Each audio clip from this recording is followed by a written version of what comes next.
বিগত আওয়ামী ফ্যাসিবাদী সরকারের সময়ে অর্থ লোপাটের বিভিন্ন প্রকল্প নেওয়া হয়েছে। আমি এখানে বলছি না যে পদ্মা সেতুর মতো দুর্নীতি এখানে হয়েছে, তবে ইসলামের নামে মসজিদের নামে তারা যা করেছে সেটা অত্যন্ত গর্হিত কাজ। মডেল মসজিদ অবশ্যই ভালো উদ্যোগ, কিন্তু এই মডেল মসজিদ নির্মাণের জন্য প্রকল্প ব্যয় প্রাক্কলন সেটা যথাযথ হয়েছে কিনা এটা একটা খুবই যুক্তিসঙ্গত প্রশ্ন। 13 কোটি ব্যয় 21 কোটিতে বৃদ্ধি হয়েছে।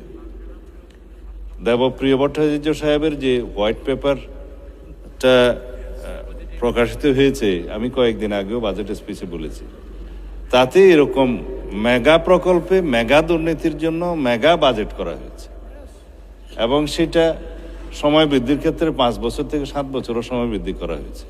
আর প্রাক্কলিত ব্যয় কয়েক গুণ বৃদ্ধি করা হয়েছে। দুর্নীতি করার জন্য প্রাক্কলনের মধ্যেই আগে ঢুকেছে, তারপরে দুর্নীতি হয়েছে, সময় বৃদ্ধি হয়েছে, ব্যয় বৃদ্ধি হয়েছে, তার উপর এখন 13 কোটি থেকে 21 কোটিতে কিভাবে গেল?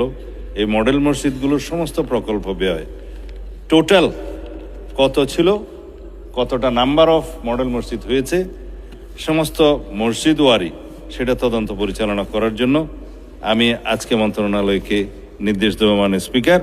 এর মধ্যে সরকারি অন্যান্য সংস্থাও জড়িত হতে পারে, সেটা খুবই ন্যায্য প্রশ্ন।